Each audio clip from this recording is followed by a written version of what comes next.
Regular meeting of the Housing Advisory Committee is now coming to order. Great, welcome everyone. Katie, do we start with a roll call for attendance, please? Yes. Hakoon Abdullahi. Karina Bowler. Here. Mary Christensen. Here. Joey Dobson. Here. Colleen Ebbinger. Here. Jeff Horwich. Here. Queen Kimmons. Brittany Lewis. Brenda Marcos. Barb McCormick.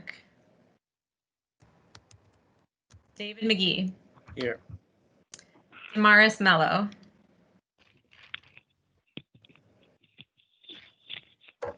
Colleen O'Connor Toberman. Here. Scott Schaefer. Here. Cecil Smith. Here. Ryan Strack.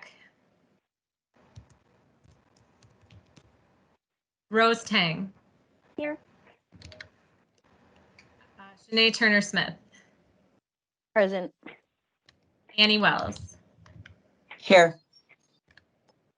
We have 13 members, so we have a quorum. Great. Thank you, Katie.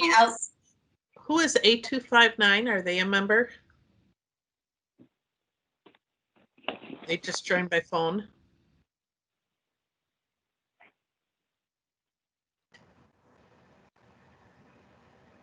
(540) 8259. Are you a member of the committee?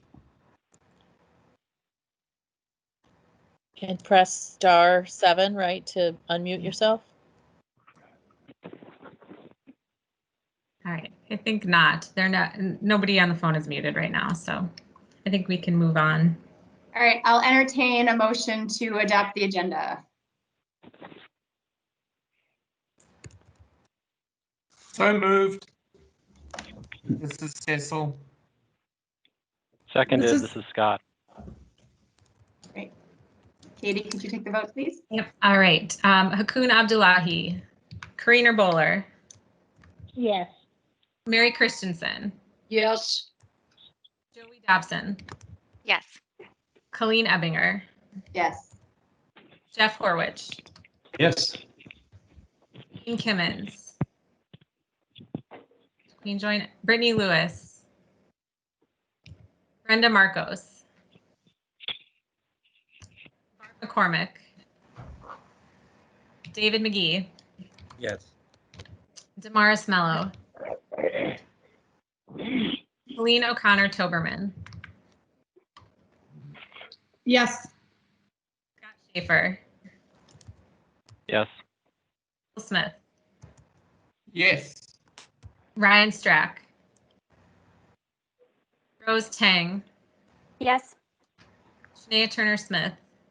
Yes. Annie Wells. Yes. 13 ayes. That carries. Great, thank you. Next on the agenda is I'll entertain a motion to approve the minutes from our November meeting. Katie, could you take the vote, please? Yes. So Was moved. there a This motion? is Colleen Sorry, O'Connor a Toberman. motion, yeah. So moved. David McGee. All right, I'll take the roll. All right, I'm going to go with who's here first, and then I'll read the absent members just in case anyone has joined. Karina Bowler. Yes. Mary Christensen. Yes. Joey Dobson. Yes. Colleen Ebbinger. Yes. Jeff Horwich. Yes. David McGee. Yes. Colleen O'Connor Toberman. Yes. Scott Schaefer. Yes. Cecil Smith. Yes. Rose Tang. Yes.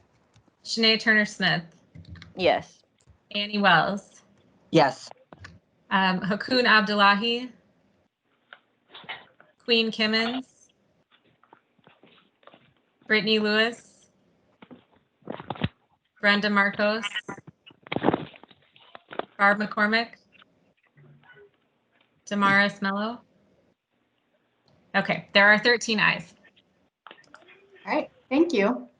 Then Katie, could you give an update on committee membership, please? Yes. This week, the City Council Business Inspections Housing and Zoning Committee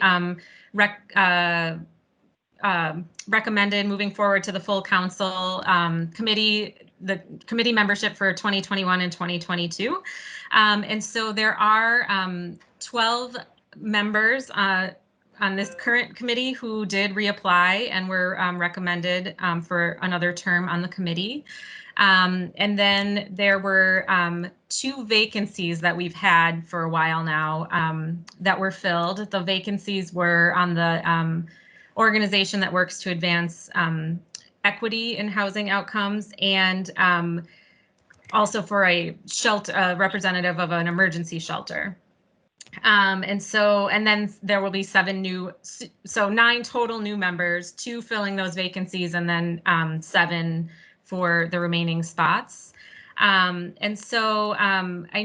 think we'll have a chance a little bit later to give our members who are not continuing on a chance to say something if they would like to.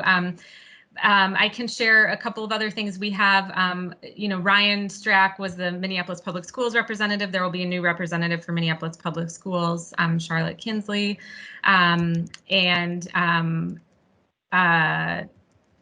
There will be, like I already said, a new member for emergency shelter and the organization that works on equity.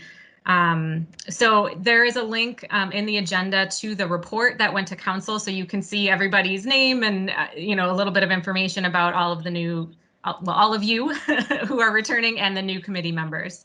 So I'm not going to go through the whole list because it's long, but I think the council offices and the staff for the committee worked. We had a large number of applications again for a relatively small number of spots on the committee.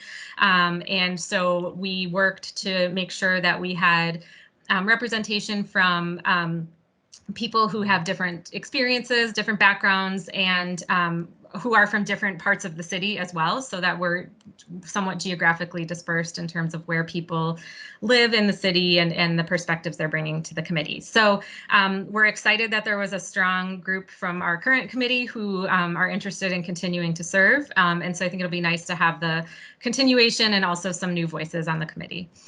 So that was really it. That was the update we wanted to give. Our first meeting as a new committee will be in January.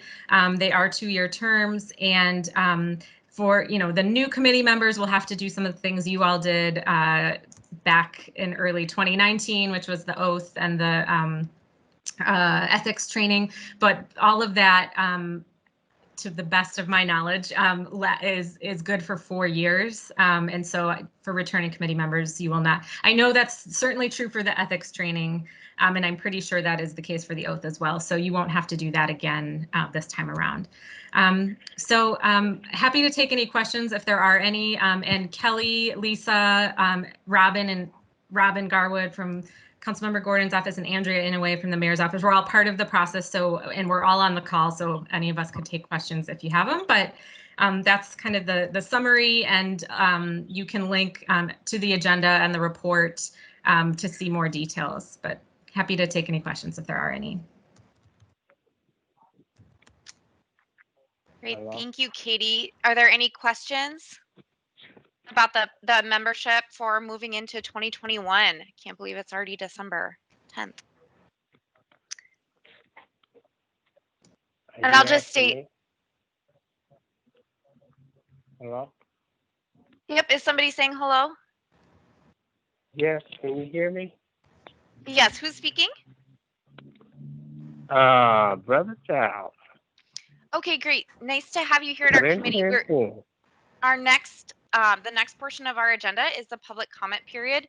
Before moving on to that, I will just say, as Katie mentioned, so the plan for the committee members will be at January meeting on January 14th. We'll do some introductions, of course, to make sure we get to know each other a little bit, but we will be moving forward. So January will be a substantive meeting. with agenda items, not sort of a housekeeping meeting as our very first meeting was. So thank you. We're looking forward to another year, another 2 years of this committee. So now is our committee's public comment opportunity. As you all know, we set aside 10 minutes of our agenda each meeting to hear public comments from non-members. So we ask that anyone here to make a comment keep their remarks to 1 minute, and all comments should be related to housing issues in the city of Minneapolis and, when possible, related to items on our agenda. We do take notes on all public comments and discuss them as they relate to our other agenda items, and city staff or committee members will follow up with any person who made a comment if that need is identified. So if anyone is present today and would like to make a public comment, if you're muted, you can unmute yourself by pushing *6 and state your name now. So is anyone here who would like to make a public comment? I would like to. My name is Brother Child. Great, welcome to the committee, and you have about 1 minute to share with us your comment. Thanks for being here. You may go ahead. Okay. I wanted to add about the housing situation, about calling, when you call 311 and trying to get help from them, they tell you that they're going to call you back because they're going to help you out, but they never do have returned to any of my calls and never got back with me.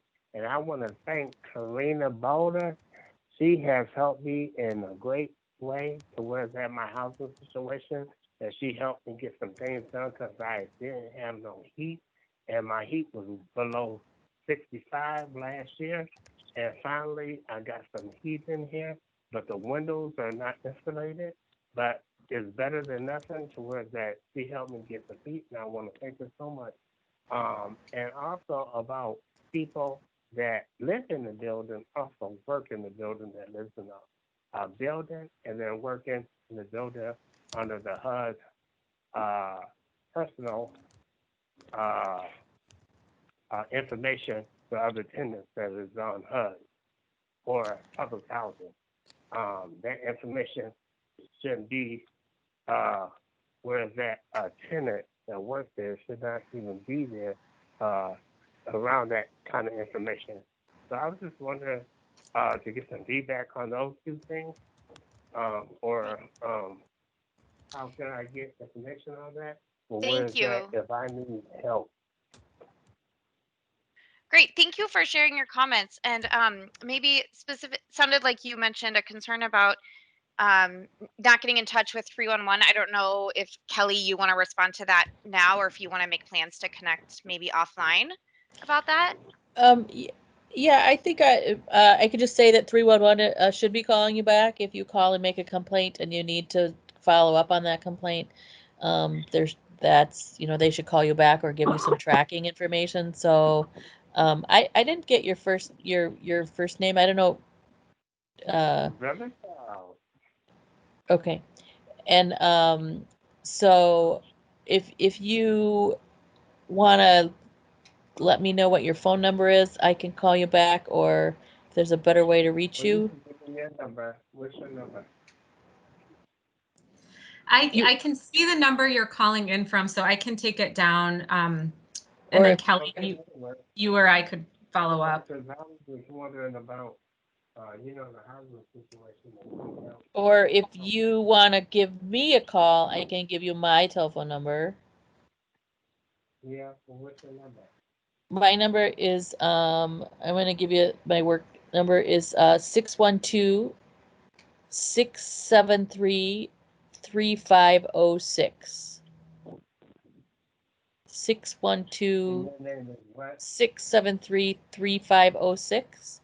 And my name is Kelly Jones, KELLIE JONES. And so I can follow up and make sure that 311 gets back to you. That's what I can do. I'm still waiting on that call. That was like the beginning of the last month. All right, thank you, Kelly, for following up with Brother Charles, and thanks for. I can mean Serena. Y'all need to start paying her for trying to help her. Yes, I was going to mention that next. Thank you. Thank you so much. It's nice to hear. Thank you. It's always nice to hear. I enjoy all the work that you all are doing. Thank you. It's great to hear Karina's work really celebrated because Karina does so much for so many of our community members and is such a great advocate and asset to our committee. So thank you. Is there? Thank you. Thank you very much. At this point, we're going to have to move on. If there's anyone else here who is present to make a public comment for our committee, could you state your name if you are here to make a comment? This is Queen. I'm just making sure I'm Oh, hi, Queen. Hey. Great, welcome. Glad to see you here. But this is public comment. This is the public comment. Okay. Is anyone else here who is not a committee member who would like to make a comment to the committee? I would like to make a comment. Great, welcome to the committee. Could you please state your name? Yeah, my name is Donna Nesty. And I really would like to see the city come up with a very comprehensive plan about how to deal with the encampments in the city. I live in Phillips neighborhood and we suffer from many of them. And it's not the poor people that are in these camps. You know, I really believe that there needs to be a lot more outreach and a lot more housing for them. But they attract a whole lot of crime. They bring a whole lot of crime into the neighborhood. Just dealers and prostitution and the neighborhoods that have these encampments in them have to put up with a lot of stuff. Needles all over, you know, shit in the alleys. And so I really would like to see the city come up with a far more comprehensive plan about how to deal with them. And I'm not talking about just pushing them out, you know, into another area, but I'm talking about outreach workers going into them. And we really need a lot more, I don't know what the technical word is, but wet houses for these people, places where they can be sheltered. You know, nobody gets sober or clean on the street. And thank you. Thank you. No, thank you very much for bringing your concerns to this committee. We do try to keep these to a little over a minute, we're a little over a minute. So, but thank you for expressing. Thank you very much. And it was Donna, is that correct? Yeah. And could you spell your last name? Yeah, Neste, just like bird's nest with an E on the end. Great. Thank you, Donna, for joining our committee. We will take note of your comments. It's You're welcome. Definitely an important area of concern. Thank you.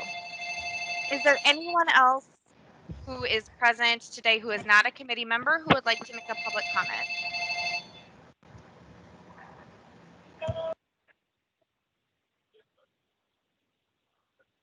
And just one final time then, I will ask if anyone is here by phone and would like to make a public comment. If you are, please unmute yourself by pushing *6.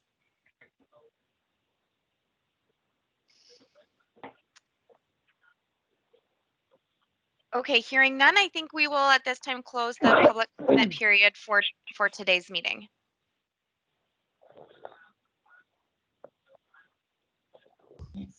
All right, and Colleen, I think we're moving to Colleen next. Was somebody here trying to make a public comment? Yes, this is Tanisha Gibson here. And my comment to the city would be, there's a lot of rental assistance happening, but it is not reaching the families that are in need. Now, that's something the committee can take a look at. Thank you. Yes, we can definitely look into that. Is there anything more you want to share specifically about your concern? Yeah. In addition to that, I believe that the city can do a better job at ensuring that people are getting the rental assistance that's available to the multiple neighborhoods, because there's a lot of COVID money out there and the families in different neighborhoods are not getting the assistance. And that's my comment. Thank you. Thank you. And was it Tanisha? Could you please spell your first name? Tanisha, last name Gibson, Gibson. Great. Thank you so much, Tanisha, for joining our committee and sharing your comment with us. Thank you. You are welcome. Okay, I'm just going to do one final ask then. If there's anyone present here today who would like to make a comment who's not a committee member, you can unmute yourself by pressing *6 at this time. Is anyone else here for a public comment?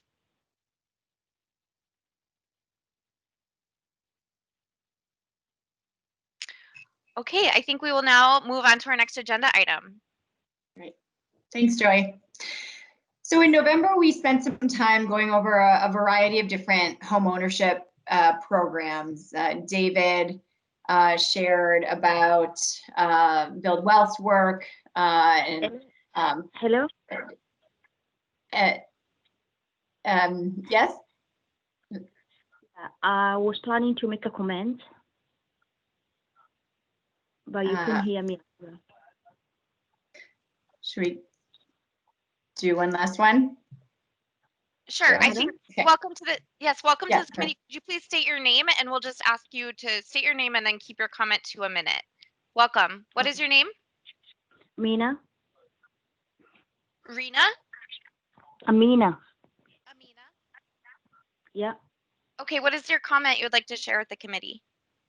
I'd like to share with the committee about subsidized housing, which is more of a public housing, where I personally live in a unit which is over.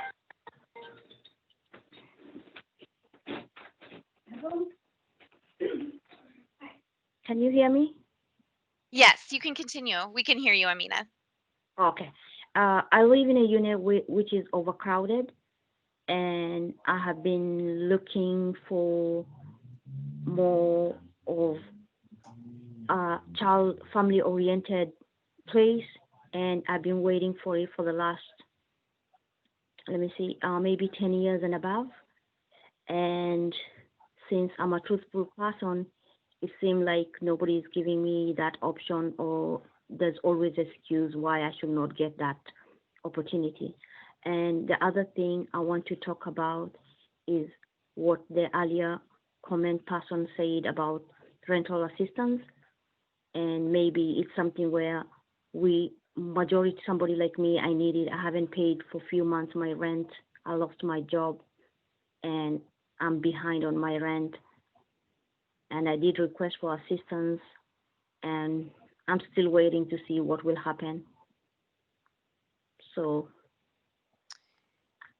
Well, Amina, thank you very much for being with us today and for sharing your experience, both the need for more larger units, more family-oriented subsidized housing units, and for the need to make sure rental assistance is getting to families who need it. So thank you very much for being here today and for sharing your important comment with us. Thank you. Okay, I think, Colleen, let's move back to homeownership. Thank you. Great. Yeah, so just in summary, we talked in November, sort of an overview, trying to provide kind of a foundational basis of knowledge across all of us. Roxanne Kimball shared some work that the city of Minneapolis has been doing. David McGee shared work about Build Wealth. I shared a bit about the work Family Housing Fund has been doing to reduce some of the racial disparities in rental property ownership. And then Mary Christensen talked about being the City of Lakes Community Land Trust and that experience. So we were just trying to give kind of an even lay of the land about different programs that are out there and some various different policies at the City of Minneapolis. And so we wanted to do a follow-up discussion about that in talking about what this committee might want to do as follow-up. We had at the beginning of 2020 identified homeownership as one of our priority areas that we wanted to go into in more depth. And that got delayed a bit because of our number of months not meeting during the beginning of the pandemic. But we wanted to open up some space today to talk further about really particular concerns and or opportunities. And, I thought maybe we could start by Mary had some comments and some ideas related to, some of the most urgent issues related to homeownership right now, and in particular, this recognition that, you know, with the pandemic and with COVID, that there's potentially going to be a really, there's a real threat as people are unable to pay their mortgage. So there's a number of different programs that have been out there. Certainly the Homeownership Center and all of their partners have really ramped up foreclosure counseling, and there are different assistance funds. But that was one thing that we could spend some time talking about. And then another idea that Mary had was just talking a little bit more about the shared equity homeownership program. So Mary, do you want to give a little bit more detail on those two topics, and then we can open it up for some discussion and see if those are topics that we can dig into more deeply, or if anyone else has something else too that they'd like to discuss. Hi, this is Mary. Well, as far as the foreclosure issue goes, the current forbearances from Fannie, Freddie, and other large lenders only go through March of 2021. And, so many hundreds, maybe thousands of homeowners are going to be under threat of foreclosure starting in March. And I don't know, maybe others have better information, but I heard legal aid is no longer taking referrals because of the high number of eviction and foreclosure issues already in their hands. And so, I mean, I don't have any answers, and I don't, I don't have a lot of background in this area, so I don't know what else I can offer except my own concerns in this area. Yeah, no, that's great to raise that. Does anyone else have, what are others' thoughts on these two topics that Mary has raised?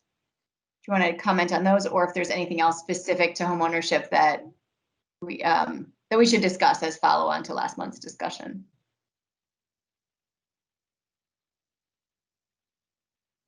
I just want to make a comment. It's Queen. So a while ago, there was a program created by Citibank, and it was called Deed for Lease. And what it was like when people were getting in trouble with their mortgage loans, that they would actually try to change their mortgage loan based on, what they would qualify for, and put it as a lease option so that they could keep their property. It's gonna kind of be really sad if you already got Tent City, for us to kind of have more people losing their homes to foreclosure, and we don't know where they're going to be able to be housed. So I would just like to know if we could probably, if there's like something that we could go to the banks with. Is there something that the city could do with the banks where we could ask them to create something where the people can stay in their homes instead of going through this another added layer of a crisis? I'm gonna yield my mic on that. Thank you. Thank you, Queen. Does anyone know if the council is having discussions on addressing this upcoming March deadline or anything?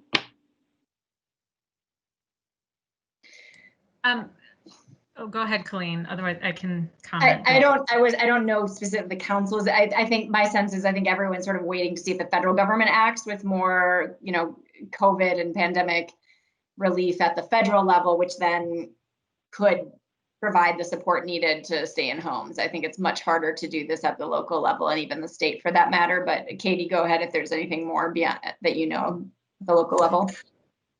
Yeah, I think that is accurate.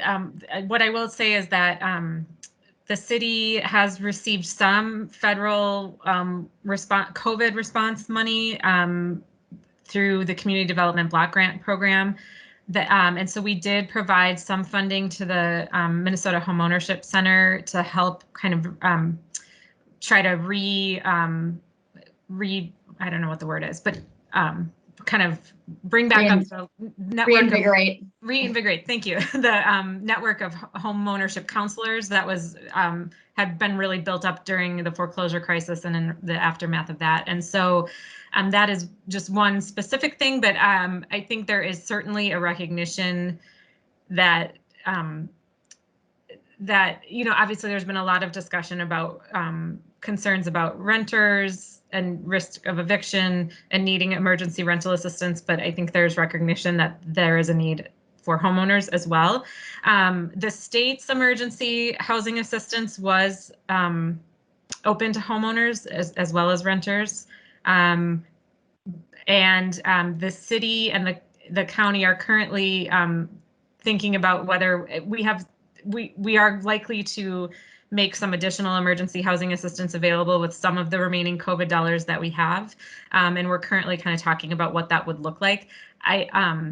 But to Colleen's point, it's not a lot of money that the city has available to respond to this. So I think everyone is also looking very closely at what the federal government might do, because there aren't a lot of resources currently that we have at our disposal for sort of the emergency response.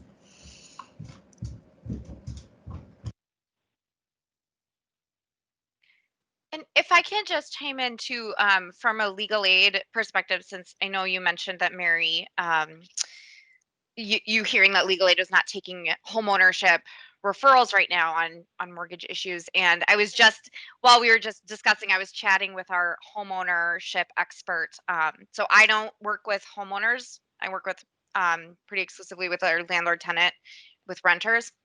But we at Legal Aid, we have one attorney who focuses right now on homeowners, specifically low-income homeowners and issues that they're facing.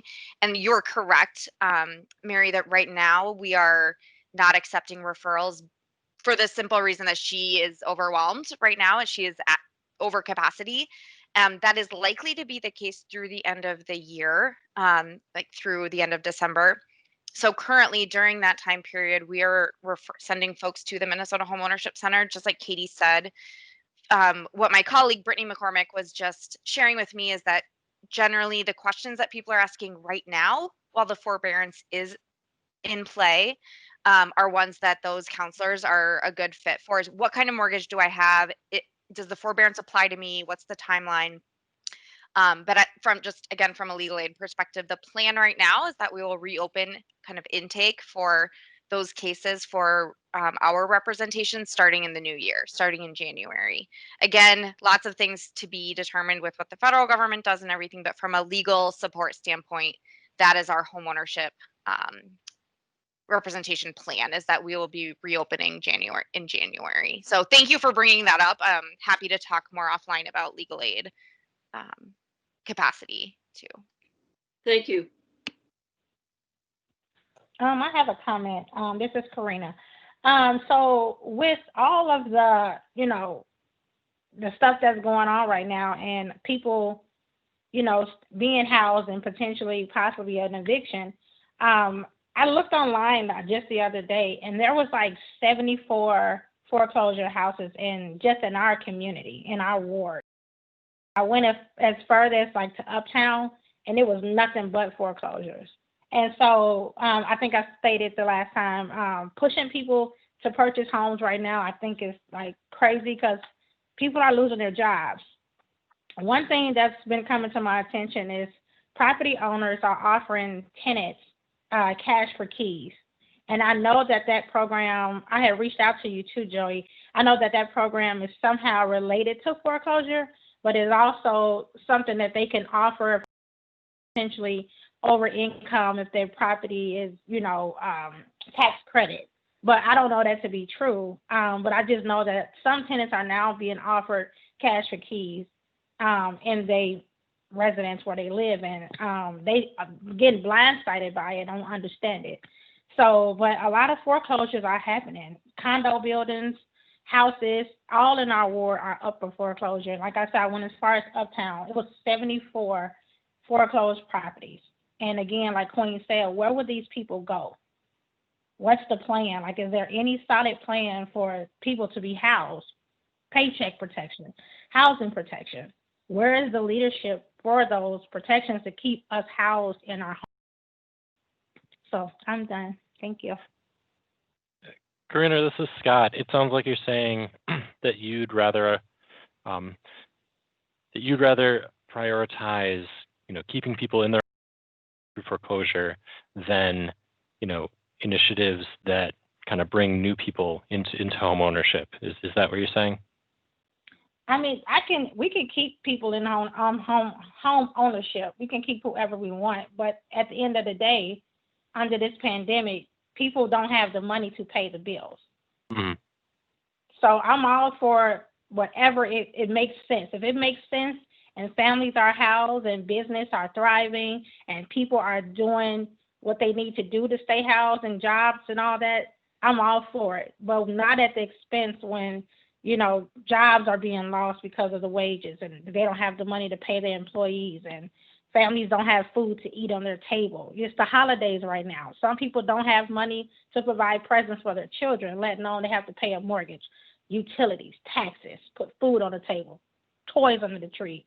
So my commitment is I can do the best that I know how to, is to give advice and do the best I can to help people who need the answers. I'm a good researcher and I'm going to find ways to help people, but I don't have the answers. I just know that my mind just takes me there, and if it's right and it feels good, then I'll try my best to execute it. So I just want to see it done right. So thank you, Scott. Thanks, Karina.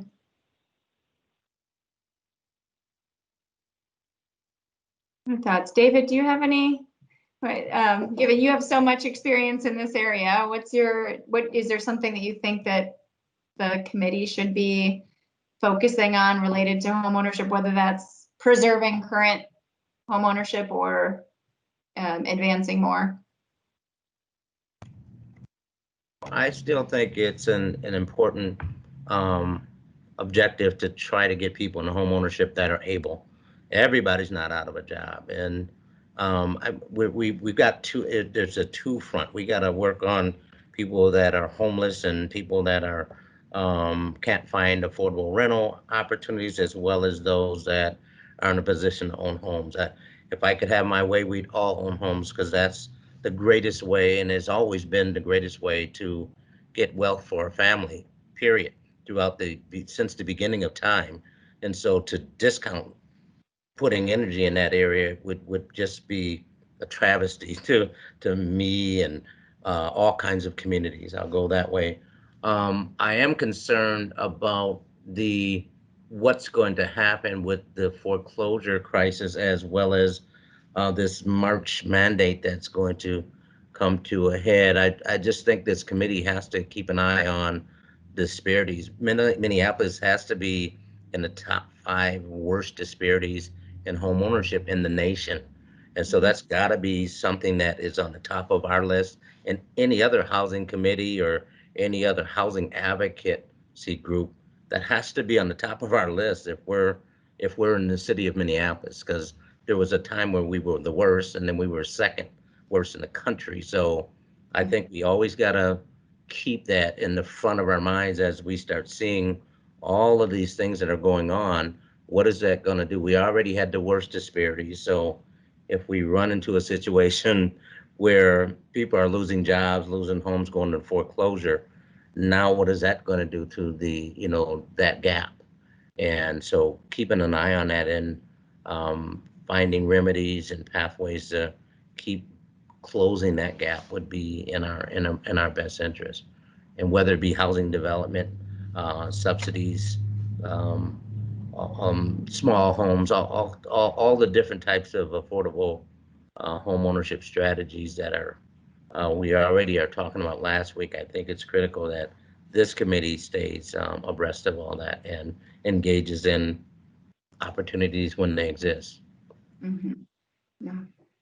Well, I'm wondering, since a number of people have, we were talking about this March deadline, I wonder if that's something for us to be just as a committee sort of checking in on throughout the first months, the early months of 2021, to keep it as something that we're, and maybe ask ourselves, is there some role for us, if nothing else, just to make sure that it's on on the minds of not only city council leaders, but or city council members, but also just everyone within our network who may have some influence in either, push it, let federal delegation to push for congressional action, or getting together some sort of local response, assuming that nothing, if nothing happens at the federal level. I mean, it might, it does feel like such a cliff to potentially fall off that it should be maybe we say it's a check-in point in the first couple of months in 2021, and we kind of keep assessing, is there some role for us to play? I don't know, what do people think about that? I think so too. Yes. Yes. I think I didn't mean to jump in again so fast, but I do think keeping an eye on some possible forbearance strategies and modification strategies would be an ideal as well. I know legal aid is in the room, but I mean, just finding out opportunities that maybe there's opportunities to do some things outside of the federal mandates and government to create some strategies around forbearance with the lenders, and I know Homeownership Center, and I worked a lot with Habitat for Humanity back in the day, that we shouldn't wait until it's such a big fire. Maybe there's some good opportunities to set some strategies up with some of the main lenders in advance to, get some forbearance and modification and reworks that will be 6 to 9 to 10 months out. If we start maybe putting an iron in the fire now, that could be a good opportunity to stop some of the people from actually going into foreclosure. I mean, the clock is still going to keep ticking, so the lender is still going to be earning money if we can just be offensively be engaged with them to try to see if we can work something out. Are there a couple people who'd want to think in between, now and the next meeting about what are the potential, what are the various strategies that might, approaching lenders, approaching, working with Homeownership Center. Maybe a couple people could put their heads together and just think of a couple things that we could discuss further in January. No, I'm just trying to figure out what's the best way to kind of make some momentum and moving forward.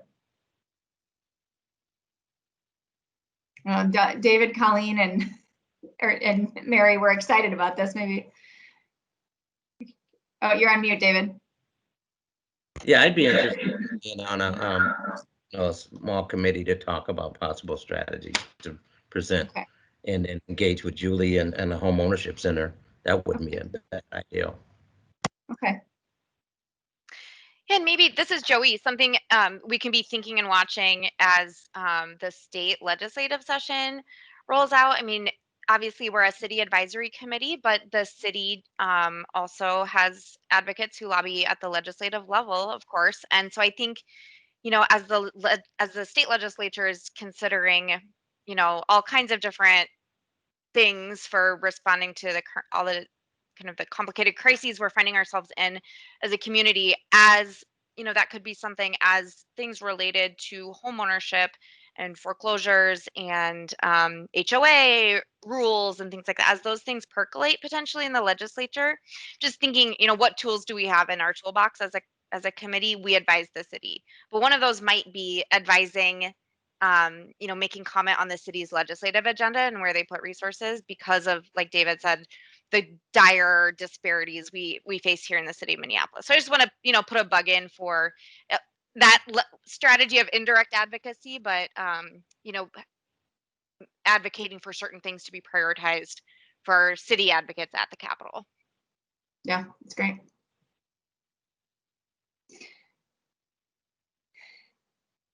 And does anyone else have a thought or idea related to homeownership?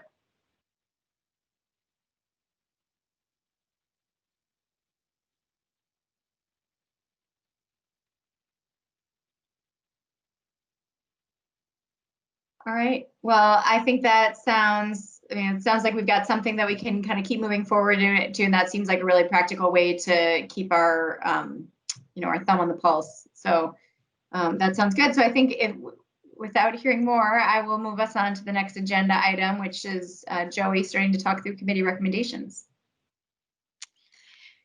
Great, thanks everyone. So just a little bit of kind of backstory here, a reminder. So this report is in draft mode still and has been for quite some time because we were we had it prepared to potentially present to the to committee at City Council back in March, and that was right when our worlds changed. So this was a draft. We had a draft that we were getting ready to present, and then all that got put on hold. So this is a draft that we had, and then I think Katie and others spent some time updating to add some of our work from recent months in 2020. So basically what this is we are supposed to report to back to City Council on the work of our committee. And the question for today is, so this draft was connected or was attached, linked to the agenda if you don't have it, but the question for us today is there anything we think needs to be added to the report section? But more importantly, is this a vehicle we want to use for providing any additional recommendations to City Council?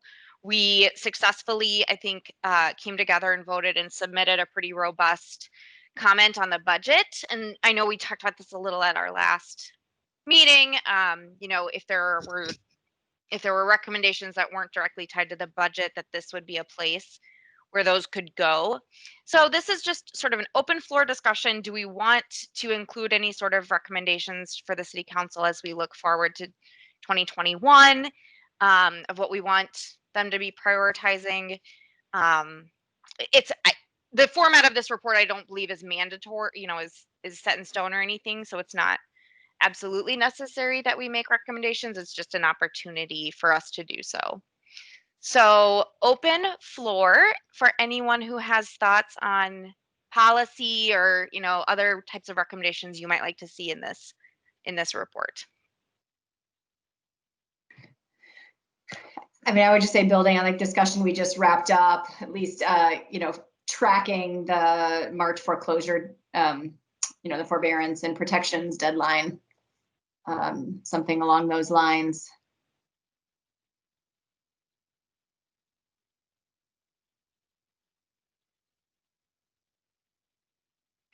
Great, yeah, that makes perfect sense. And as you can, for those who are here on a device or who have visual of this, Katie is typing in, has shared her screen and is typing in some of these thoughts into the document itself. So if you're on the phone, we're adding that into the draft as a potential item here. And what I'm kind of thinking is that we'll maybe generate any ideas here and then we can vote on them at the end. I think we should vote as a committee if we're going to be making recommendations.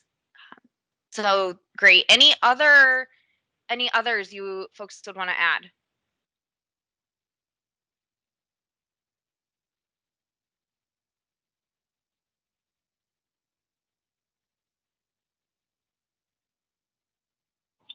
Okay, this is Queen. So are you saying we need to make some more, if we wanted to use this as a tool to recommend to City Council for like rent control, whatever? I think anything that falls under the purview of housing in the city of Minneapolis, it's what do we as a committee think the City Council should be focusing on and thinking about in 2021. So yeah, I think it's pretty broad what could be included. Well, one other thing I'm thinking about is like they was denying people certain programs when it came to their income and seeing if they was going to be able to qualify to get, you know, this rent stuff paid. So maybe if they had a liaison person or somebody to keep track of that information, that would be good. I think we should use that also. So maybe, yeah, you're thinking about like the COVID response, like the gap funding, the new rent assistance program that was developed this year. Correct. Yeah. So maybe it could be something like, engage with stakeholders around reevaluating like verification or income and other verification requirements for eligibility for any future rent assistance. And I don't know if engage with stakeholders is what is that what we would be asking them to do, is talk to people on the ground before you revise the rules for any future program. Queen, does that seem? That would be correct. Yes. Okay. Did I capture what you just said, Joey? Yeah, I think so. Yep. Thanks, Katie.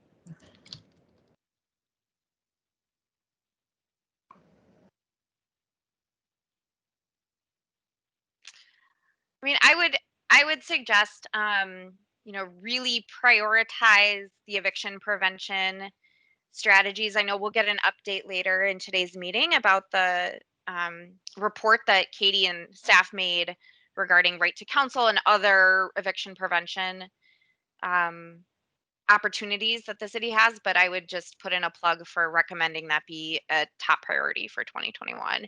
As we know, we don't know when the eviction moratorium is going to end, but there are plenty of cases that are still ongoing, even despite the moratorium. And we know that there's going to be a lot more people potentially at risk of facing eviction cases. So I would just suggest that we urge City Council to prioritize that.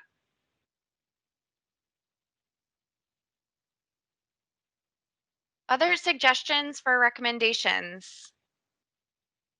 And this could also be a moment for us to sort of incorporate some of the public comments we've gotten. Today we had comments around homeless encampments,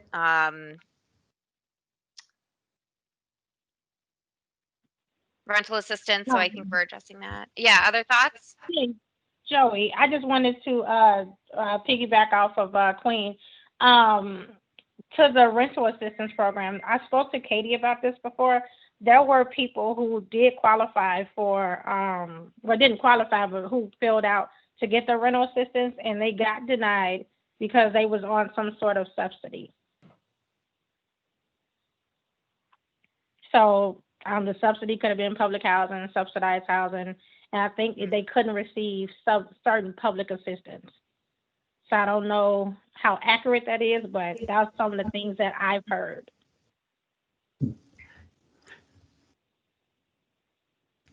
And I can comment on that. Oh, I see somebody else has a hand up, so you can come back to me to comment on that. I think the hand went down. Yeah, did the hand go away? Did that person want to speak, or? It was me. It's Rose, but I don't want to. I didn't mean to interrupt the conversation. I was just trying to put myself in queue. So Okay. Katie, if you want to. Noted. Okay. You're in queue. I just didn't want to.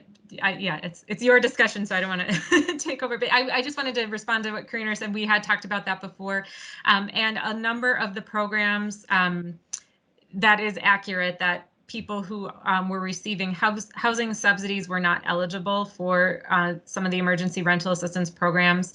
And the reason being is that theoretically, if somebody is receiving, is in public housing or in Section 8 housing, if their income changes, then their rent can be adjusted so that then they're only paying 30% of their income, their new income for housing.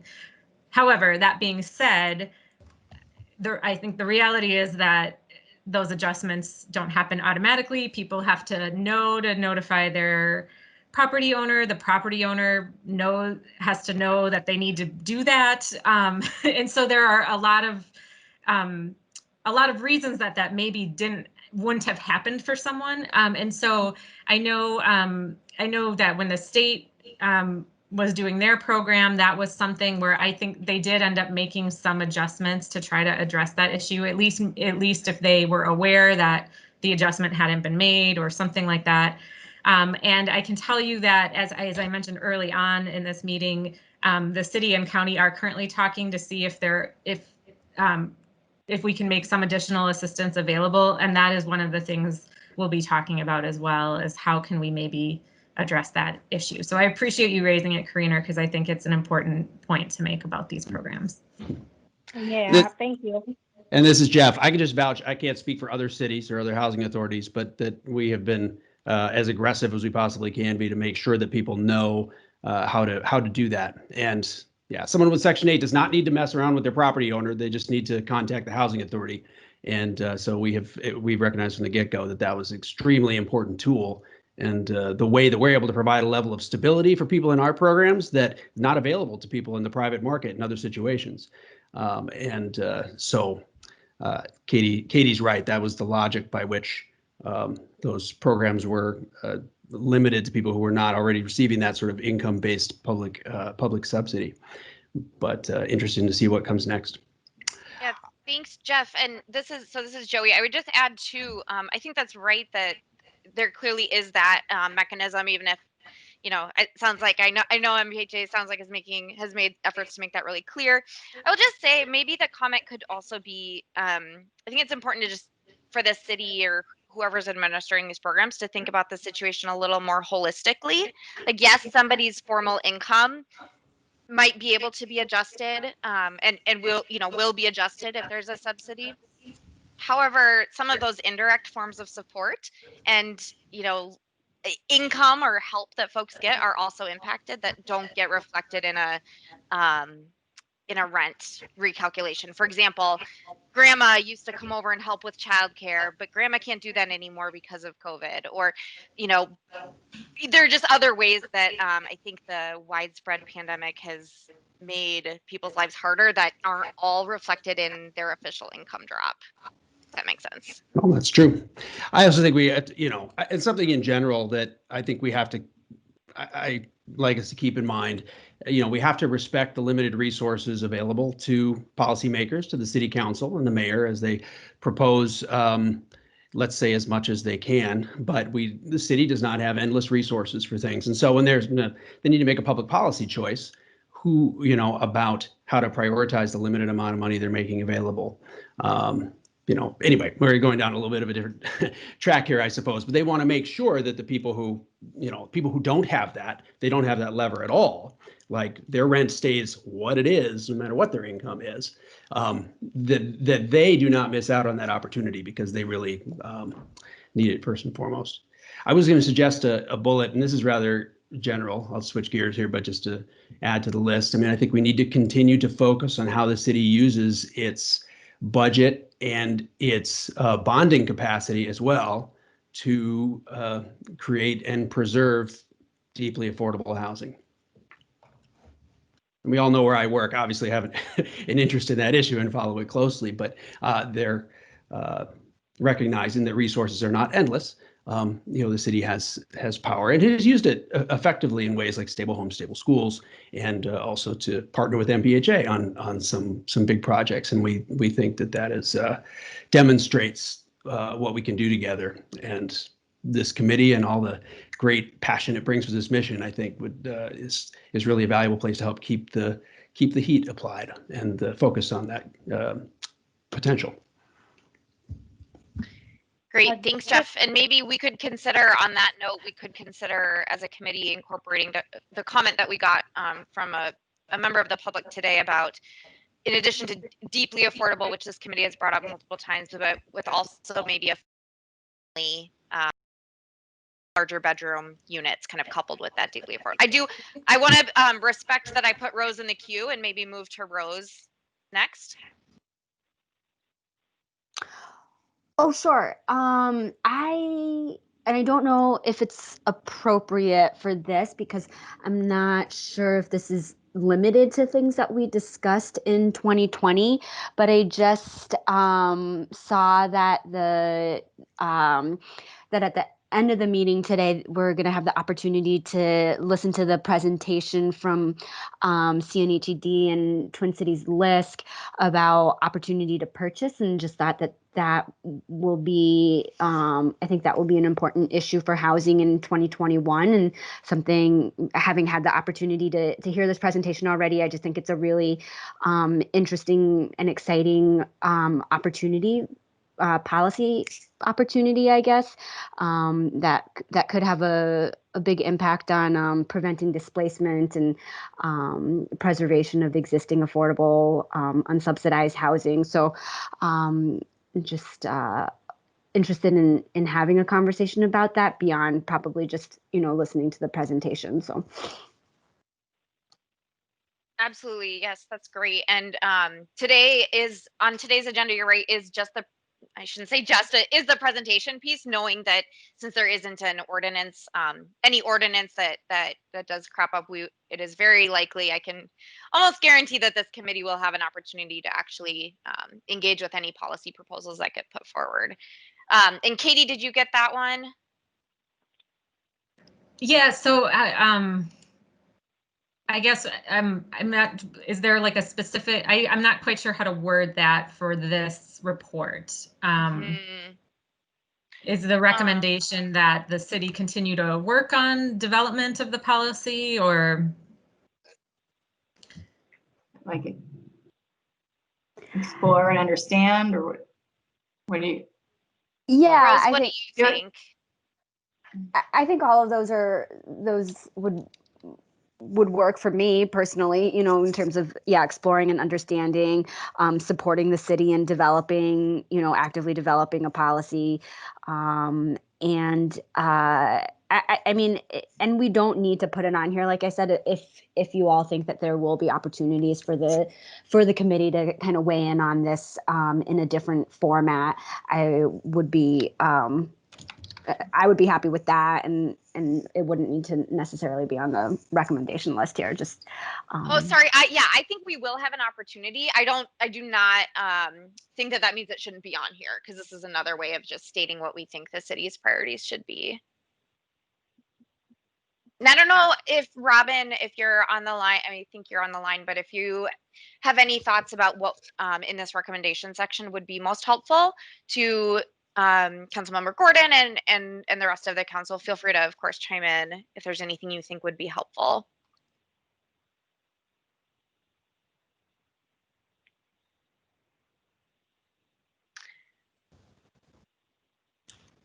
I think that what folks have been talking about so far sounds great. Okay, great. So just not having done this before, I appreciate that. Yeah, yeah. And maybe I wonder about even a more general recommendation. I think that a number of city council members have done this and been really intentional about bringing things to our committee, but we could have a more general recommendation, just that as the council is considering things, to make sure to engage with this committee, and that we have a lot of members who represent a lot of really important pieces of the housing kind of tapestry in our city.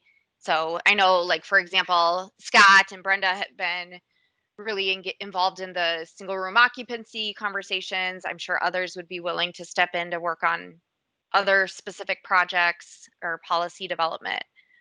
So maybe just another chance to say, hey, we're here, we care, we're volunteering our expertise and service. Yeah, that makes a lot of sense to me, and expect, as we continue to have conversations about opportunity to purchase and things like that will bring them here too. But yes, I think reminding folks that this exists as a touch point with a pretty good diverse group of folks does make sense. Okay, looks like we have a couple of hands up. I'm going to go to Annie. I would like us to add a recommendation that the city prioritizes addressing the issue of literal homelessness. So we've had a number of public comments about the encampments, and Joey, I think you mentioned that earlier. And I just wanted to have that stated on here as a recommendation that be prioritized. And by addressing, I don't mean clearing so we don't see them. I mean actually adequately addressing by expanding shelter opportunities, working with the county on doing that, and providing actual solutions, and not just clearing them so that they're not visible.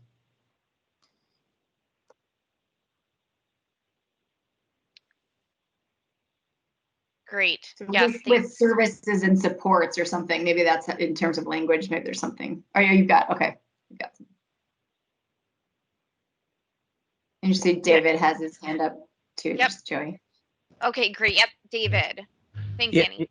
yeah. I had a question. I just what Jeff's comments had kind of spurred this about the concentration on the budget. I'm not really familiar with it, but I was just thinking about the collective efforts with Hennepin County in terms of tapping into more resources for some of the housing stuff we're doing. I know the city's budget is strained with the pandemic, and Hennepin County is really, their finances are just quite interesting. And I was just wondering, are there some collective efforts of the city aligning with Hennepin County on some of these efforts? And I'm not familiar with what they are, and Katie, you may have more ideas than I would, but I'm wondering, are there some more collective opportunities with budgetary stuff with Hennepin and city working together? I could comment briefly, and then I think, so I do, the city and county do try to work together in a lot of ways, but I think housing development in particular, which I think is what you're getting at, like the development of new housing, and maybe not, so correct me if I'm wrong. There is a lot of collaboration. I mean, typically, when the city's putting funding into a new housing development, the county probably is too. Like and I think we're constantly trying to figure out who has the right resources to make these projects move forward. That being said, I am sure there are ways we could be more creative or think of new opportunities to collaborate. So I certainly think it's an appropriate thing to put in a report like this as well. Yeah, and I was just not specifically just for housing development, but all of the, the things we're talking about with rental, a lot of the things that we're talking about with people being homeless, just how do we as a committee or as the city, how do they always try to make this a collective effort with the county? And I don't know whether they are, at what level that is, but seems like that would be really interesting for us to kind of be deliberate about that in some of our work going forward. So, I know at time we have to move on to the staff update, but I just wonder if we also want to add anything about SROs, since we've talked a lot about them. I know that ordinance already passed, but is there anything more that we want to recommend? I don't know what that would be. The ordinance hasn't passed yet. Sorry. Okay. The shelter ordinance passed. Okay. Or committee anyway. So I know Brenda, Scott, you've worked a lot on it. Is there anything that we want to recommend on SROs?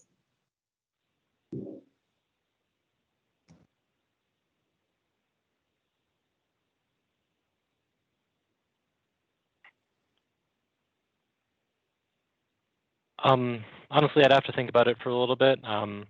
Yeah, and I guess I'd also want to hear, what different decisions that the city staff are trying to know, that some of the ones that we talked about, which I think I presented at a previous meeting, where, what size should they be? What should the recommended occupancy or regulated occupancy be?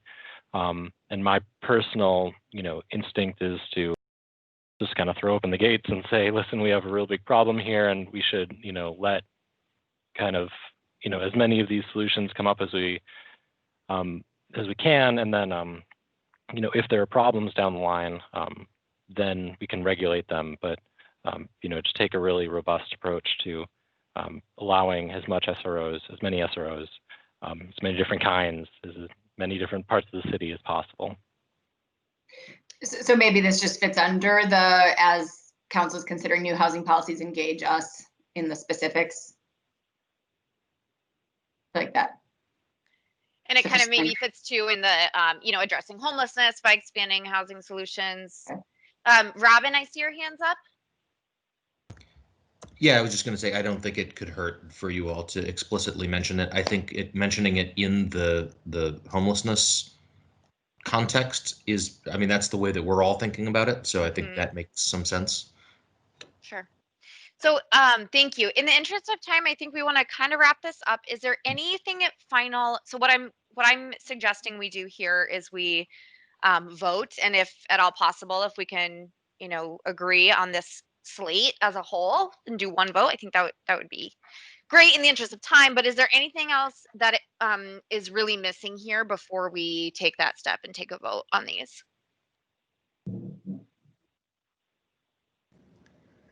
So I think, Joey, just for the sake of anybody who might be on the phone, we should probably read through these. And I might suggest that, assuming the committee decides to adopt these, I might suggest that whoever makes the motion, that it's like we're adopting the substance, but allow the committee co-chairs to maybe, so I think they're probably not written exactly the way we want them to be.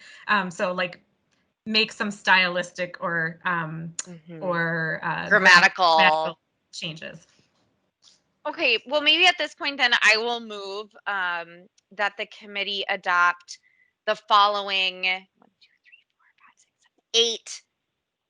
7, 8 priority or recommendations. And again, and the motion will be that these the substance of these will be modified just for pure, you know, grammatical. The substance will stay the same, and there might be some grammatical changes to how they are worded right now. But the substance of the comment will not change. So I move that the committee adopt the following 8 recommendations for our annual report to the City Council. And these include track the March mortgage forbearance deadline and think of ways to assist homeowners. 2, engage with stakeholders to reevaluate income and other verification requirements for eligibility for future rental assistance programs. 3, to prioritize eviction prevention strategies. 4, to continue to focus on how the city uses budget and bonding capacity to create and preserve deeply affordable housing. 5, city should continue to explore, develop an opportunity to purchase policy. 6, as council is considering new housing policies, engage with Housing Advisory Committee given the wide range of perspectives and expertise on the committee. 7, city should prioritize addressing the issue of homelessness by expanding shelter opportunities and housing solutions, including adopting an ordinance to allow single room occupancy. And finally, 8, the city should be deliberate about collaborating with the county to meet housing priorities. And the order that these get listed in might change just for clarity. So that's the motion on the floor, I guess, right now. Are there any seconds to that motion? He was second. All right, thanks, Queen. And then I think, Katie, can we go ahead and call the roll on that motion? I'm muted. Sorry, 1 second. Let me get the right thing up on my screen.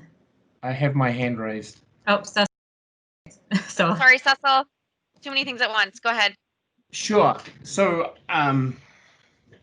not meaning to wordsmith, but it is significant, and I think I could support this if we could make a small change, and that is you've got prioritizing eviction prevention strategies, but the long-term solution, which I think should be prioritized, is the creation of housing and the preservation of housing. And so I could support it if that was the priority, rather than, because they're just saying continue, and I think I've heard a lot of advocates and say that, you know, we need more housing, and that the best eviction prevention strategy is the right housing for the right person at the right level of affordability. And so I just wanted to offer that. So just specifically then, Cecil, would you recommend essentially using the language of prioritize for the, when you say continue, I would say prioritize the focus on how the city uses its budget and bonding capacity, and then you just put the word continue on the continue the eviction prevention strategies, because there are a number of eviction prevention strategies in place. And I know that there are others that folks want to consider, which that's a different debate. But you don't have to. It's just my suggestion. So I just made that change now, but we can also change it back if we don't want to say that. But so prioritize. Yeah, and yeah, I'm not. So as I suppose the informal author of this of this motion, or the bringer of this motion, I'm not a Robert's Rules person. I would say that I'm fine with saying prioritize, focusing on how the city uses its budget and bonding capacity. I do think that given the crisis we're facing right now, that eviction prevention should be an equal priority, especially in the short term. So I would be fine with saying they both should be prioritized without making a clear indication with wording that one is more important than the other, but that they both are extremely important. I agree with that, Joey. Insofar as I regard this as, I think, a very friendly amendment to language that just tumbled out of my mouth, I think prioritize as changed by Katie is just fine. I certainly have no problem with it. And just for clarity, because I'm not sure what prioritize focusing on means, are we saying prioritize budget and bonding capacity to create and preserve deeply affordable housing? Is that what we mean? Or prioritize the focus on, I don't know, it gets a little clunky, but. I assumed that those was going to be the cleanup work that was going to happen afterwards, but the idea is that, like, to the extent we have budget and bonding, deeply affordable housing should be one of the top priorities of that use. Is that what we're saying? Does that match with what others' understanding is?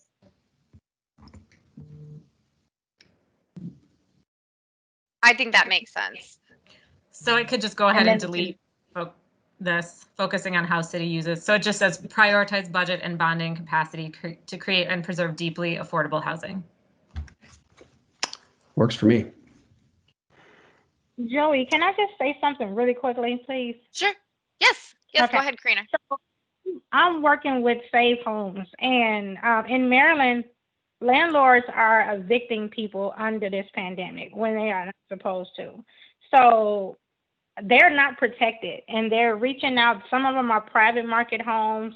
Majority of them are public housing. Majority are subsidized. And it's all in that same housing market, but they're being evicted. And so I'm on those calls and I'm listening to people begging for help. Their families are on the street, and so they're being evicted. Even the landlords are not following the rules, and they're kicking people out. So it's even happening in St. Paul too. So, like, we got to make those words stick so it's solid, and that, they can, make these changes much better. So yeah, let's be careful with how we use those words, because it's happening. Thanks, Karina. Yep. Are there any other discussion or burning questions before we take a vote on this slate of recommendations?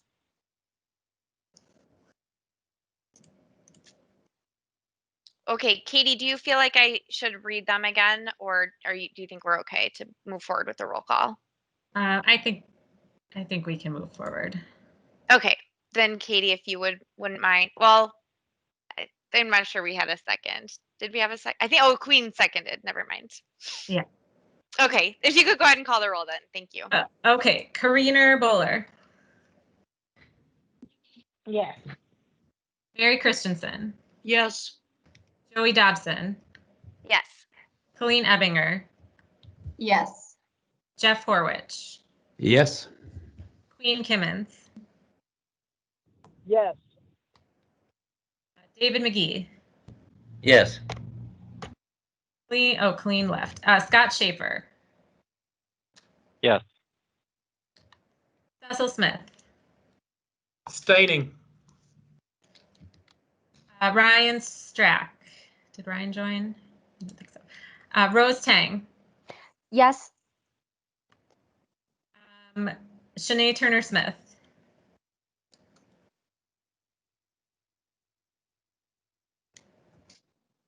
Shanae Turner Smith. Did we lose Shanae? Annie Wells. Yes. Okay, there are 10 ayes and 1 abstention, so that carries. Okay, thanks everyone. I know that was a lot of work, but I also think it's cool that in the last couple of meetings we have successfully voted on a lot of substance. So thanks everyone for your participation. All right, so just with, I know we're a little bit over the time that we had planned to allot for this discussion, but just really briefly, I wanted to take this time to thank the members of the committee who are with us today but are not going to be present moving forward, and not because they weren't selected, as Katie mentioned, but for their own reasons are did not reapply. So I just want to, I think the ones who are here today with us are Mary Christensen, and is Damaris on the phone? And I think Shania, if she was here, is not anymore. Is that right? I think so, yeah. Okay, so I think the only one who that applies to right now is Mary, and I just want to, Mary, if there's anything you wanted to share with the group at this time, I wanted to give you an opportunity to do that.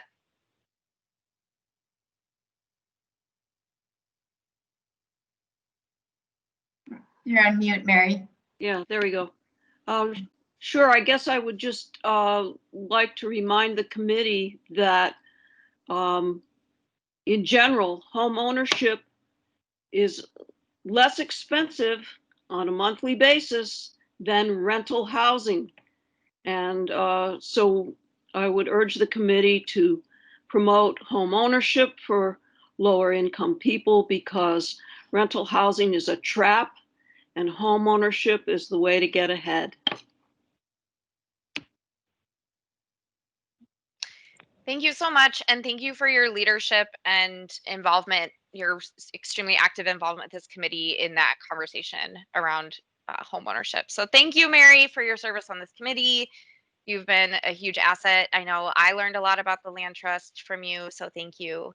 And I know we have, if we had more time, we could all have an end of the year party to celebrate our term coming to a close. Unfortunately, we can't do that, but I really appreciate having been part of this this committee for the last 2 years with all of you, and looking forward to continuing on with most of you. Thank you, Mary. Oh, thank you all. Yeah. All right. I think now we're gonna try to whirl through. So there are a number of things that we have discussed to some extent in this committee that we wanted to just circle back as things have moved forward, to just circle back on some of those items with where they're at now. So I don't know, Katie, should I turn it over to you or to Robin and Andrea for budget updates? Yep, I think, yeah, if Robin or Andrea could start, and this is gonna be kind of rapid fire because we still have one more thing to get to on the agenda, but these are all, there are just a number of things that that came to the committee at one point during the year and have had some action since they came to the committee. So we wanted to make sure you were aware of them. So we are gonna give updates, but I'm happy to follow up after the meeting or in January with more detail if we don't really have time to dig in today. But with that, let's plan on doing that, Katie. Let's maybe plan an email, whether it comes in later this month or early January. We'll plan on doing a substantive update via email too. Yep. But yes, if Robin, Andrea and Robin, if you could do a quick update on the budget, and obviously with well, maybe not obviously, but I think focusing on the housing components of the budget and what was ultimately adopted yesterday by the council, or maybe early this morning. Sure. Do you want me to start, Robin, or would you like to? I'll go because I'm unmuted. Sorry that I don't have my camera on today. I'm having some technical difficulties. But first, I just wanted to say thank you for the submission of this committee's review of the budget and priorities. I think it was really a helpful thing to see the priorities in that form, and a really easy way to share that message. So thank you for participating in that way.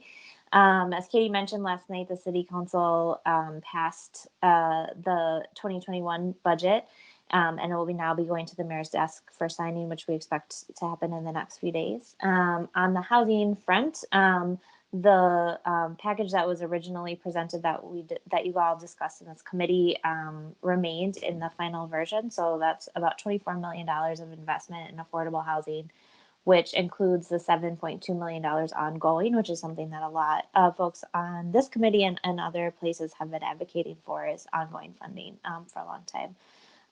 Another highlight is the Stable Home, Stable Schools program, moving from a pilot to a permanent program, and lots of other really great housing investments. The two things I'll highlight that were additions through the council process was $95,000 that Councilmember Osman introduced and had passed into the budget, which is specifically to support tenant advocacy and homeownership support within the East African community, to fill a gap in service that he had heard from his constituents. And then Katie mentioned earlier that we've also been trying to prioritize our CDBG and ESG COVID dollars that have come in from the federal government. And one additional action within the budget process was to continue to do that with our remaining CDBG dollars, specifically to earmark some of those funds for the health department in terms of responding to some of the public health needs at the encampment. So those are sort of the two housing related items that changed throughout the process. So even in a year where we had to make some pretty hard decisions and some cuts within departments, we were able to fund some really strategic investments in some key areas, including housing. So thank you all for your work and advocating for all that, and I'm happy to answer any questions you all may have.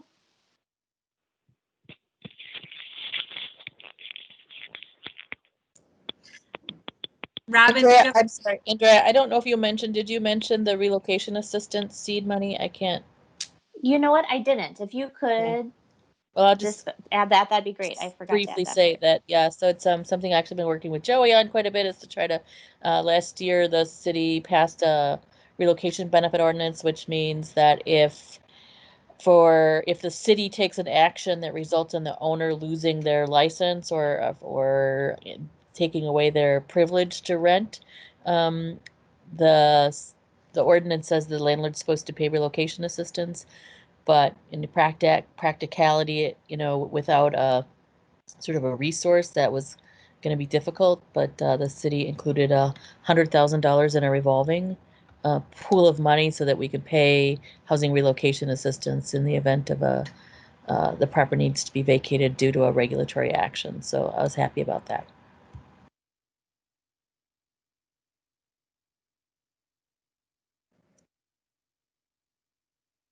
All right. If there aren't questions on the budget, Robin, do you have anything before we move to the rest of the list?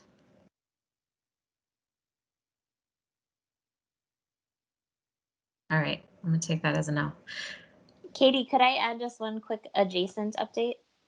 Sure. Just wanting to let the committee know, if you haven't seen, that the BIZ committee did pass the Affordable Housing Trust Fund allocations. So that's from the budget from 2020.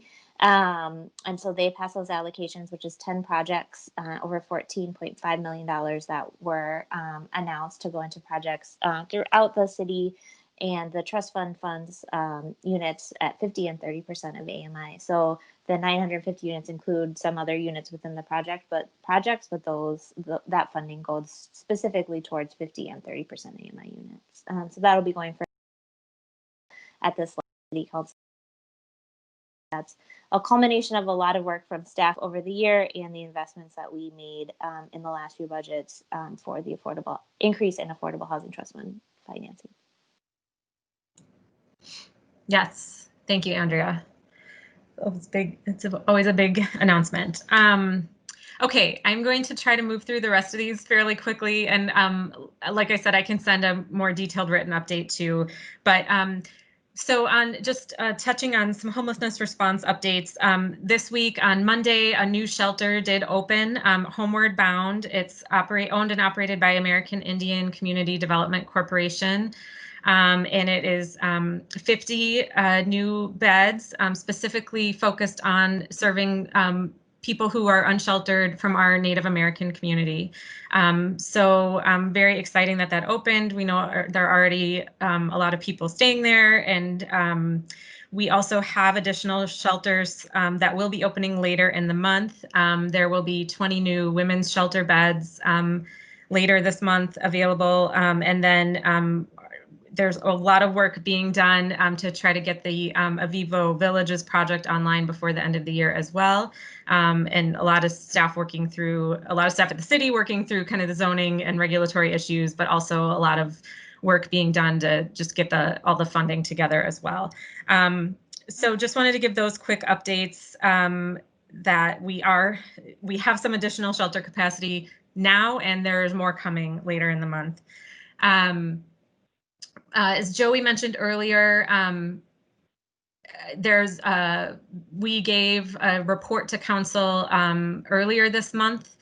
There had been Dean Porter Nelson came to our committee meeting, I think in September maybe, to get some input. The council had directed us to look at possibilities for a right to counsel policy, which would mean right to counsel for people who are for eviction cases. And so we worked with legal aid, the county, other stakeholders to examine what this could look like, and looked at what other cities have done. And so we did a report back to council. There's a link to it on your agenda, but it is essentially saying that council could consider adopting a resolution or an ordinance saying there's a right to counsel, but really along with that would need to come funding to pay for a right to counsel. The city has provided money to legal aid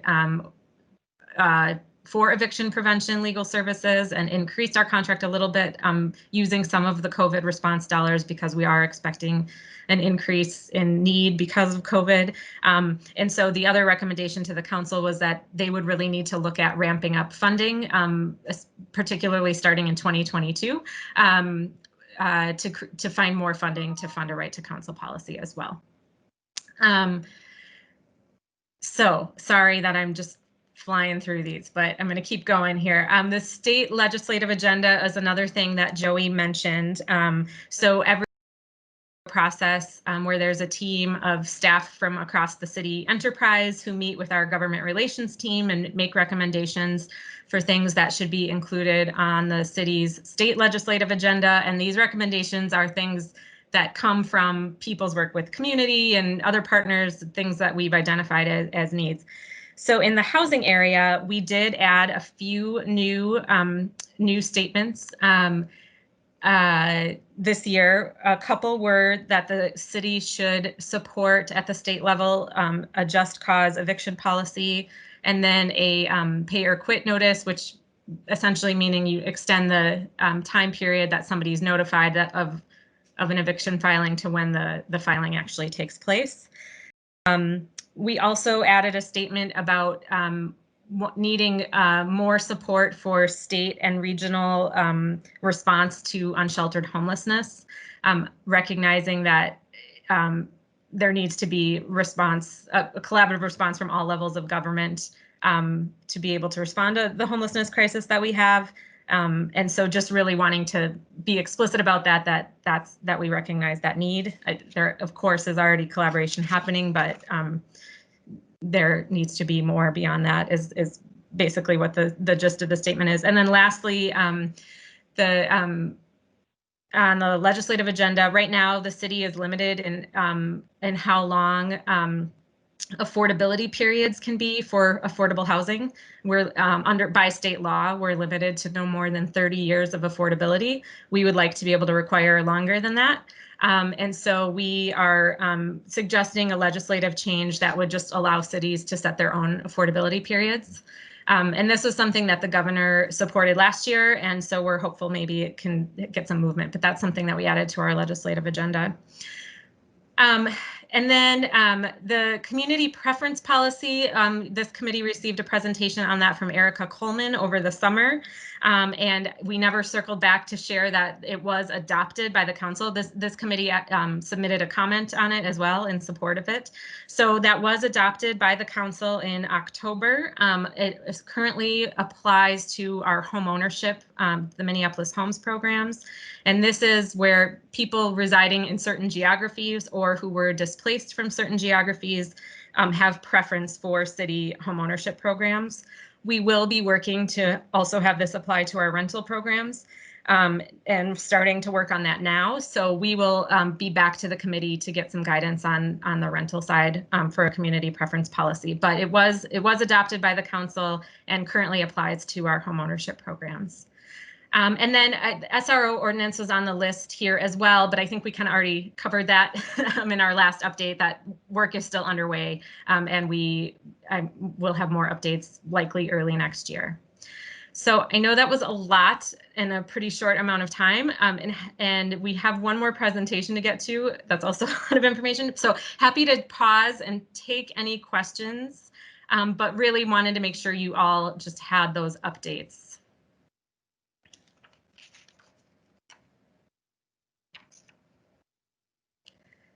Thank you, Katie, especially for circling back. I think it's helpful to close the loop on some of those, particularly before the end of the year. So thank you.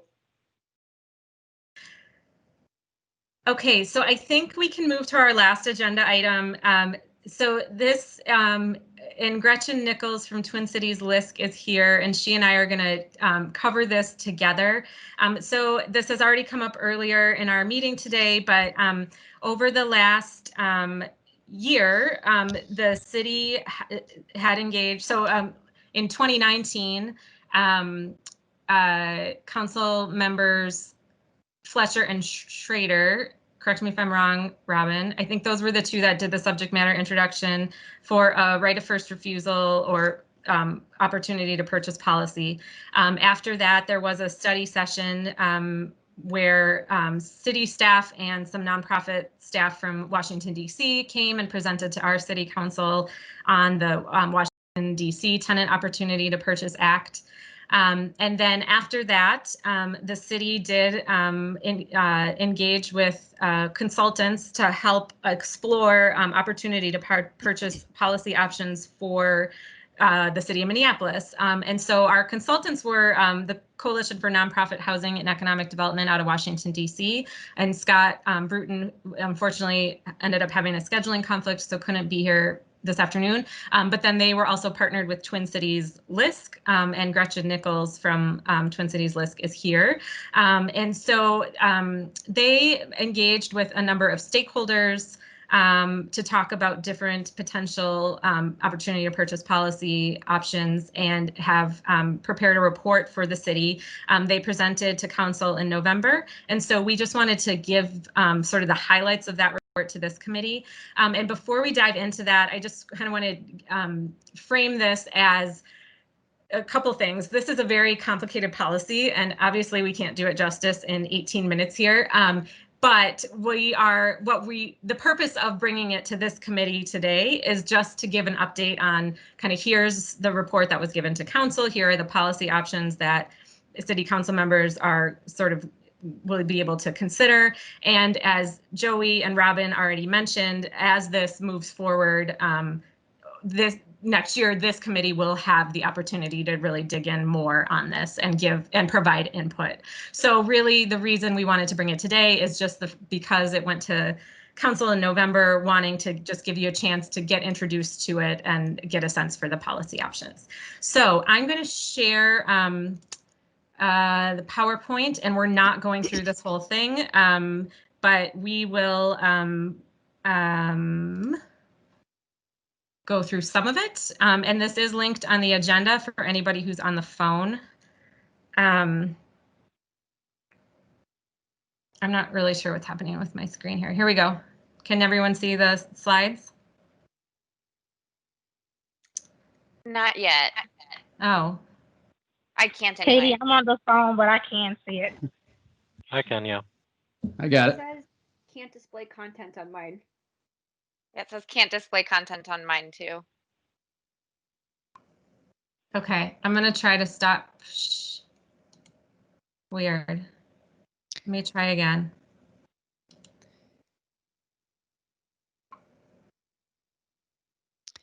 And Katie, if you need me to share it, I can do it from my computer too. Okay. And hi, Gretchen. Hello. Okay, well, why don't, I'm going to keep playing around with this. Gretchen, do you want to start?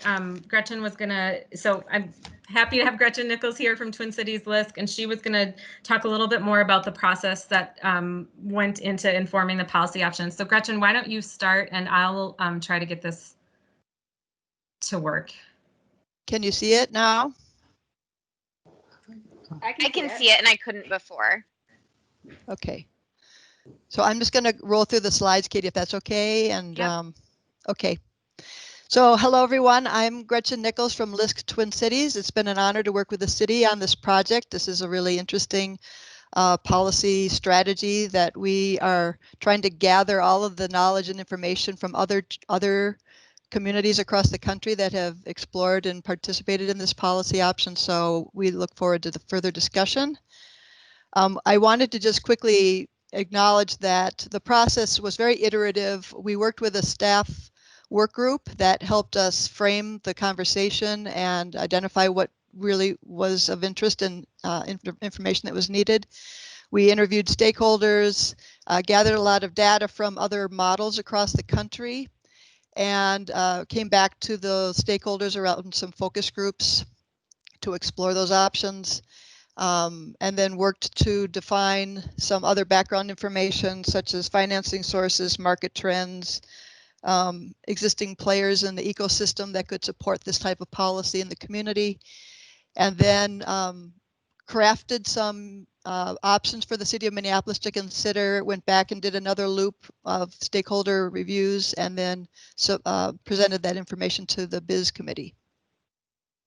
Very quickly, the background incorporated a lot of data around the existing rental housing stock in the city of Minneapolis. Of those properties that are rental, a vast majority of them are single family, and those are located throughout the city.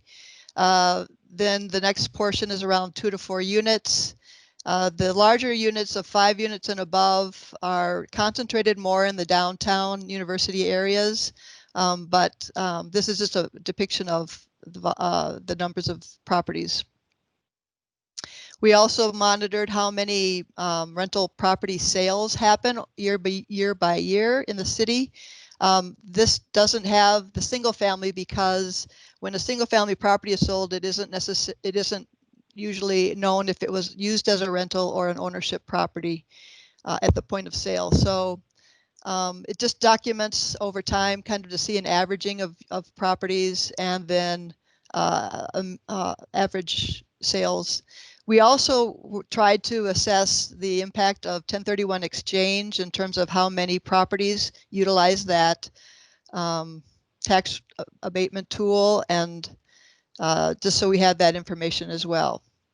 Also to note that we were advised by stakeholders that the initial life stages of new construction, the first 10 years or so, there's usually a cascade of ownership that occurs that would make it very cumbersome for investors to support new construction in our market. So we pulled this data from properties that were 10 years or older. So I'm going to move quickly to the next slide for Katie. Sorry, I was muted. I think I didn't do a very good job at the introduction of this, of just kind of setting up what the goals are for this type of policy and just like the basics of what is an opportunity to purchase policy. So I'm going to do that right now. So so really the goals that have been identified by the council members who are interested in this policy is creating, tenants' rights, anti-displacement, and preserving affordable housing. Those are some of the main goals that have been identified. And so, and really, essentially what an opportunity to purchase policy is giving either tenants or a certain subset of organizations the opportunity to purchase a rental property before it is sold in a, just a more of a typical transaction. So that's really the basic concept of what we're talking about here, and the goals of the goals that this type of policy can are these things, tenant rights and tenant protections, anti-displacement, and then preservation of affordable housing.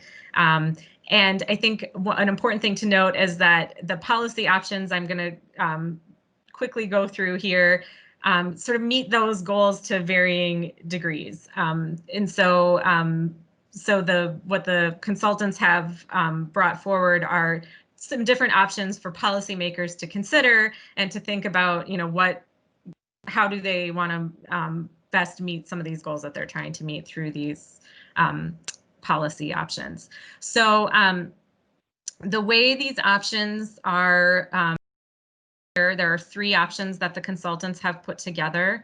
All of them contain a feature where either tenants or a tenant organization or depending on the option, this might also be available to what's called a qualified organization.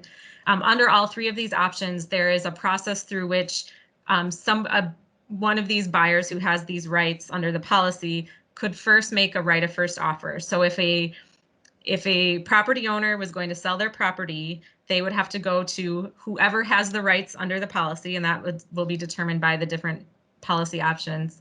They would have to give them the right to make a first offer before they market the property for sale. And so the tenant, let's say it's a tenant organization that wants to do this, they would have to register their rights within a certain number of days to make an offer. Not do that, then the sale can just proceed like it normally would.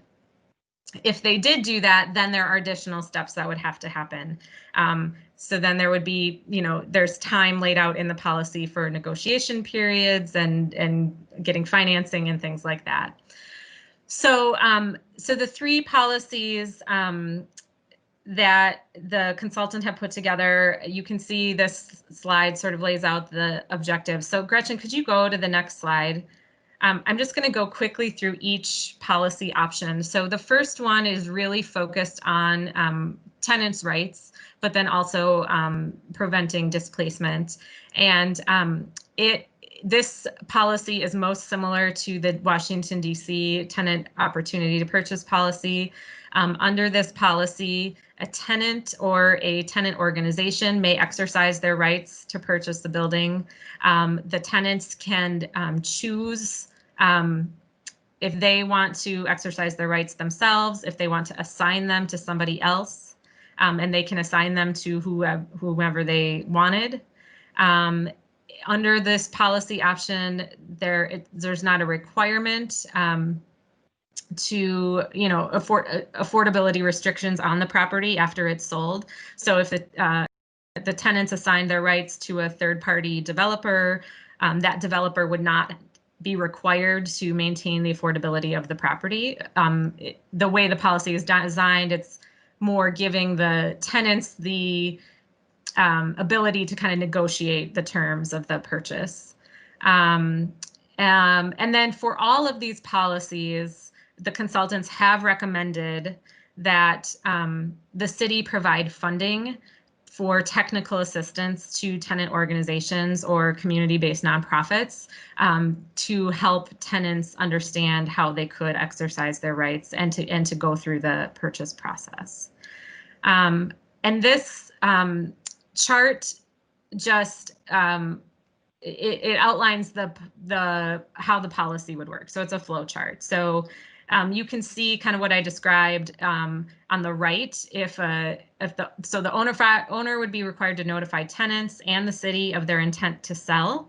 On the right, if the tenants did not submit a statement of interest within 45 days, then the sale can just move on like it normally would. If they did register their statement of interest, then you can see on the left side it sort of flows from there and what steps would take place.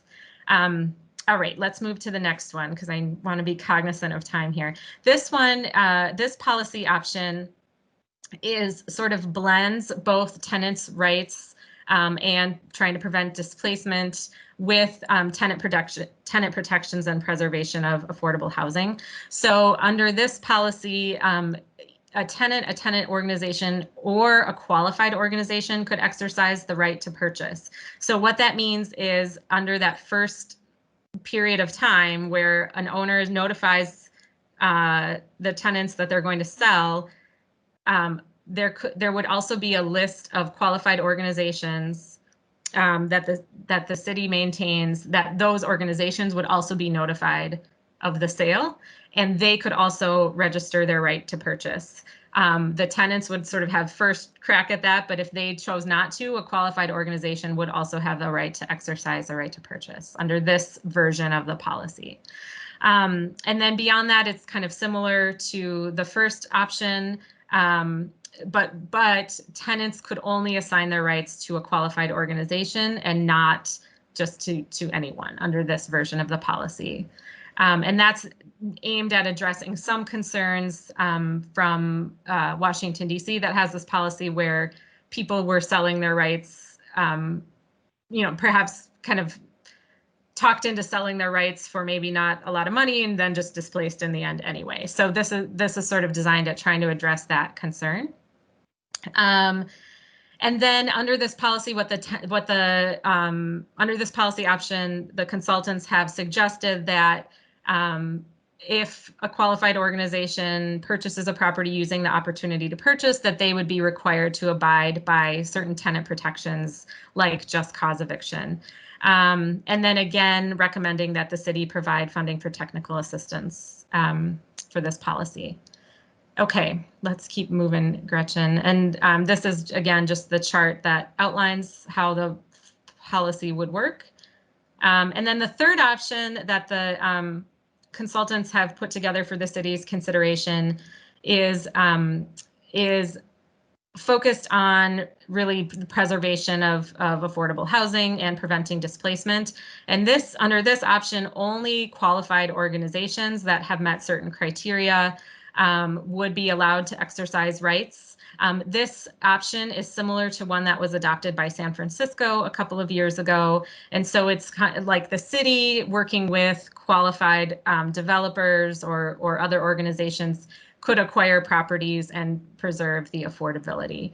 And then what the consultants have suggested is that anyone who would exercise rights to purchase under this policy, again, would have to comply with certain tenant protections. Okay, Gretchen, I think you were on the next, yeah. Sure. So as you can see, it's kind of a variation between kind of an open market concept to more, the second option having more guardrails, and the third one having a more restricted set of players who could purchase the properties. And again, the third version is designed to streamline or create more time efficiencies for the project, for the policy. This slide kind of illustrates the variations of days needed for these stages, and it oscillates with smaller time frames for single family properties and gains more time for larger properties where more organizing would be needed to occur. But again, it illustrates that the option 3 has a much more condensed set of timelines versus 1 and 2, where the tenants have the ability to organize and activate their rights. This chart identifies one of the concerns is the duration of time the policy would imply, and this illustrates that in the average market, you have data around how long the maximum amount of days that housing was on the market versus the maximum number of days that would occur under a right of first offer, a maximum number of days under the right of first offer and first refusal. So we're trying to be as transparent as possible about what timelines would suggest an extension for these policy steps and stages.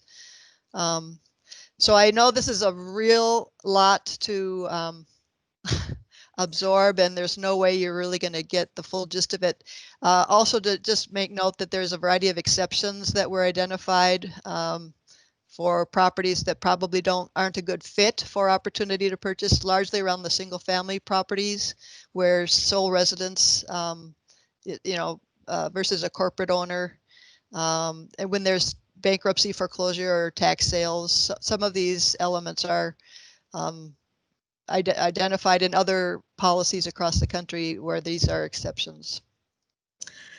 So yeah, Gretchen, could you, and we're pretty much at time here, but could you go back to the second to last slide? Yeah, so just kind of wrap up here. So kind of the next, so the consultants outlined these 3 policy options, but within each policy option, there are a number of decisions that policymakers will have to make. Like Gretchen was talking about, does it apply to all size rental housing from single family up, or only to certain sizes? Does it apply to any properties regardless of how long they have existed based on their age, or do we exempt properties that are less than 10 years old? So there's a number of questions sort of outlined here on the slide that policymakers will need to work through, in addition to determining which of these paths that they want to go down. And so we are at time, and this is a lot, and we're happy to stay on for a minute for questions, but mostly our purpose today was to just kind of make sure you had the information. There will be a written report. We're working with Gretchen and Scott right now just to finalize all of the details in that report. So a written report to go along with this presentation that will be posted to the city's website within the next couple of weeks as well.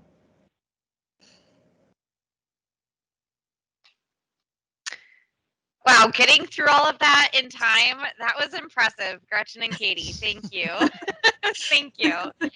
And like we've said a couple of times, as this gets developed, like this committee will have more opportunities to weigh in as this gets developed. So any final burning questions or things that people want to say before we adjourn? This is Queen. I just wanted to say, I think that I was introduced to something like this. They got something like this going on in New York, and the city of Minneapolis is kind of following behind that as well. I yield to that. Great. Thanks, Queen. Well, we'll look forward to talking about this more in depth and have a chance to really discuss any policy proposals that move forward with this. So thanks, Katie. Thanks, everybody. See you next year. Woo! January 14th. Bye, everybody. Bye, everyone. Thanks, everyone.